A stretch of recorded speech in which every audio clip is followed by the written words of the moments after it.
ஆண்டவராகிய இயேசு கிறிஸ்துவின் நாமத்திற்கு மகிமை உண்டாவதாக. இந்த நல்ல நாளிலே உங்கள் யாவரையும் நான் வாழ்த்துகிறேன். இந்த நாளின் தியானத்திற்கு என்று தெரிந்து கொள்ளப்பட்ட வேத பகுதி நெகேமியாவின் புஸ்தகம் 2ஆம் அதிகாரம் 4, 5 வசனங்கள். நெகேமியா சாப்டர் 2 verses 4 and 5. அப்பொழுது ராஜா என்னை பார்த்து, நீ கேட்கிற காரியம் என்ன என்றார். அப்பொழுது நான் பரலோகத்தின் தேவனை நோக்கி ஜெபம் பண்ணி ராஜாவை பார்த்து, ராஜாவுக்கு சித்தமாயிருந்து அடியேனுக்கு உமது சமூகத்தில் தயை கிடைத்ததானால் என் பிதாக்களின் கல்லறைகளில் இருக்கும் பட்டணத்தை கட்டும்படி யூதா தேசத்துக்கு நீர் என்னை அனுப்ப வேண்டிக் கொள்கிறேன் என்றேன். ஆமென். பிரியமானவர்களே, நான் வாசிக்க கேட்டதான இந்த வார்த்தைகளிலே நெகேமியா இந்த இடத்துல ராஜாவை பார்த்து ஒரு காரியத்தை கேட்கிறான். எந்த சூழ்நிலையிலே இதை கேட்கிறான் என்று நான் பார்க்கும் பொழுது முதல் வசனத்தை நான் வாசிக்கிறேன்.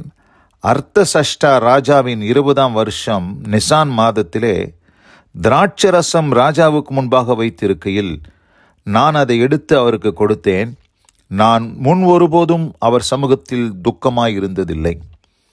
சாதாரணமாக ராஜ சமூகத்தில் துக்க முகம் உடையவர்களாக ஒருவரும் இருக்கக்கூடாது.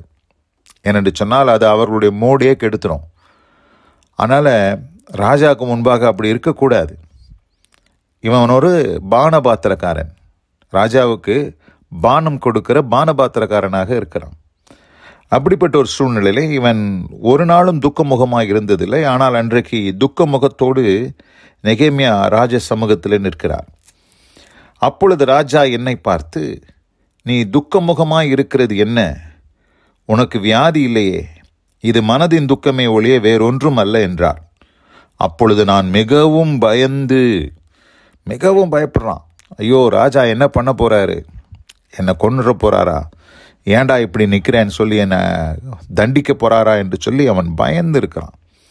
ராஜாவை நோக்கி, ராஜா என்றென்றைக்கும் வாழ்க, என் பிதாக்களின் கல்லறைகள் இருக்கும் ஸ்தலமாகிய நகரம் பாழானதும் அதன் வாசல்கள் அக்கினியால் சுட்டரிக்கப்பட்டதுமாய் கிடக்கும்போது நான் துக்க முகத்தோடு இராதிருப்பது எப்படி என்றேன். இதுதான் நெகேமியா துக்கமுகமாய் இருந்ததற்கான காரணம். அந்த பட்டணங்கள், அதனுடைய நகரம் பாழானதும் அதன் வாசல்கள் அக்கினியால் சுட்டரிக்கப்பட்டதுமாய் கிடக்கும்போது நான் எப்படி இப்படி இருக்க முடியும், சந்தோஷமாக இருக்க முடியுன்ற காரியத்தை இங்கே நெகேமியா சொல்கிறார். அப்பொழுது ராஜா 4ஆம் வசனத்தை வாசிக்கிறேன். என்னை பார்த்து, நீ கேட்கிற காரியம் என்ன என்றார். அப்பொழுது நான் பரலோகத்தின் தேவனை நோக்கி ஜெபம் பண்ணி. இந்த இடத்துல பாருங்க, இதுதான் நெகேமியாவுக்கும் நமக்கும் உள்ள ஒரு வித்தியாசம். இன்றைக்கு ஒருவேளை என்ன சொல்லுங்க, நமக்குன்னு சொல்லுவதாக இருக்கலாம், எனக்குன்னு சொல்லலாம். ஒருவேளை நான் நெகேமியாவினுடைய இடத்துல இருந்திருந்தேன்னா ராஜா பார்த்து, உனக்கு என்ன வேண்டும், என்ன காரியம் என்று சொல்லி கேட்கும்போது நான் உடனடியாக என் பிரச்சனையை தான் நான் சொல்லியிருப்பேன்.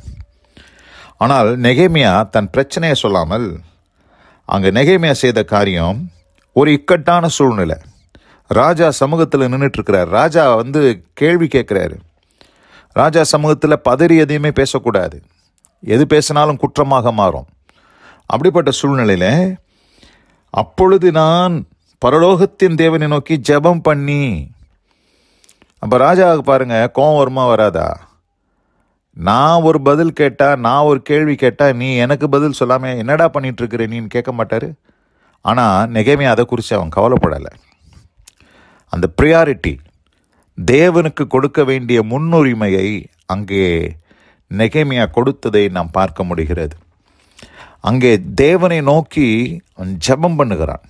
ஜெபம் பண்ணி ராஜாவை பார்த்து, 5ஆம் வசனம், ராஜாவுக்கு சித்தமாயிருந்து அடியேனுக்கு உமது சமூகத்தில் தயை கிடைத்ததானால் என் பிதாக்களின் கல்லறைகள் இருக்கும் பட்டணத்தை கட்டும்படி யூதா தேசத்துக்கு நீர் என்னை அனுப்ப வேண்டிக் கொள்ளுகிறேன் என்றேன்.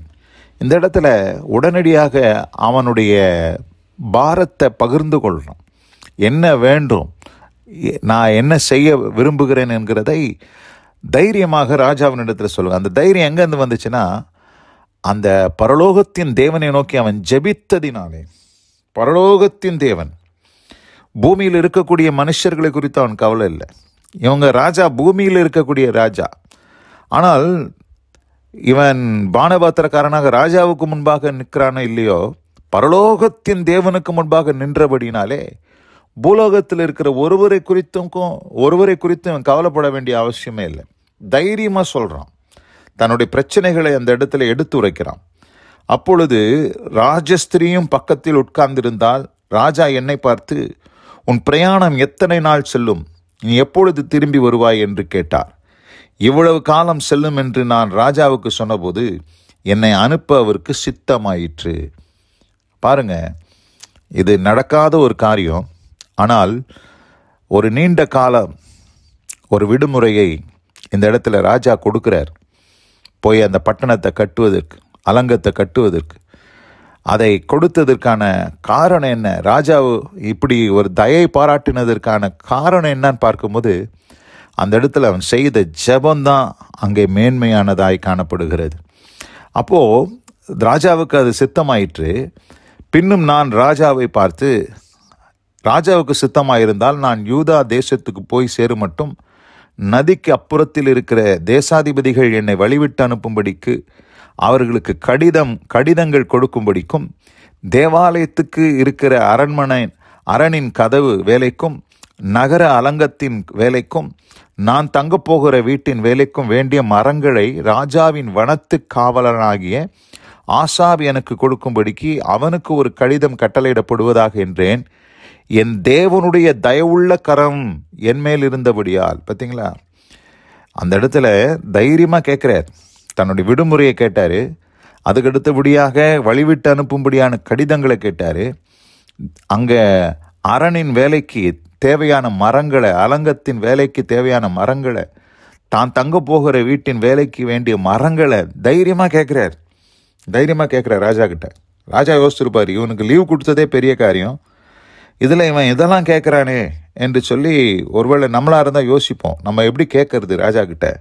ஆனால் இங்கே தைரியமாக நெகேமியா கேட்டதற்கு காரணம் என்னென்னா, அதுக்கான பதில் என்னன்னா, என் தேவனுடைய தயவுள்ள கரம் என்மேல் இருந்தபடியால் ராஜா அவைகளை எனக்கு கட்டளையிட்டார். பிரியமானவர்களே, அந்த தேவனுடைய கரம், தயவுள்ள கரம் நெகேமியாவின் மேல் இருந்தது. இந்த அருமையான இந்த நல்ல நாளில் கூட, நம்முடைய வாழ்க்கையில் கூட எந்த ஒரு நெருக்கமான சூழ்நிலைகள், ஒரு டைட் கார்னரில் நம்ம மாட்டிக்கிட்டா கூட அந்த சூழ்நிலையில் நாம் உடனடியாக பதறி சில தீர்மானங்களை எடுக்காமல் தேவனை நோக்கி, பரலோகத்தின் தேவனை நோக்கி நாம் ஜெபம் பண்ண வேண்டும். நாம் ஜெபம் பண்ணும் பொழுது ஆண்டவருடைய தயவுள்ள கரம் நம்மேல் இருப்பதினால் நாம் என்ன கேட்குறோமோ அந்த காரியங்களெல்லாம் ஜெயமாக மாறும் என்பதில் எந்த சந்தேகமில்லை.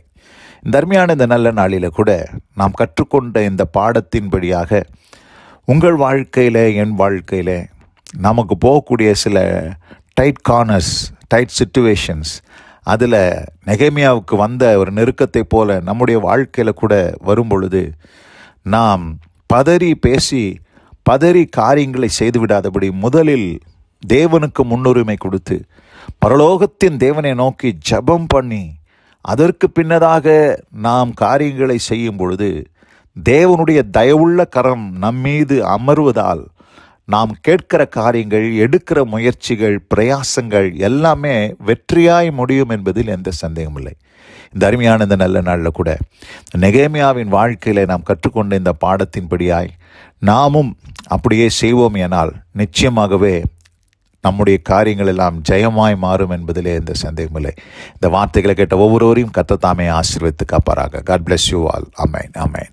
நாம் ஜெபிப்போம். எங்கள் அதிகமாய் நேசிக்கிற எங்கள் அன்பின் பரலோக பிதாவே, நாங்கள் தியானிக்க கேட்ட இந்த வார்த்தையின்படியாக ராஜா என்னை பார்த்து நீ கேட்கிற காரியம் என்ன என்று கேட்ட பொழுது பரலோகத்தின் தேவனை நோக்கி அவன் ஜெபம் பண்ணினான் என்று நாங்கள் பார்த்தோமே.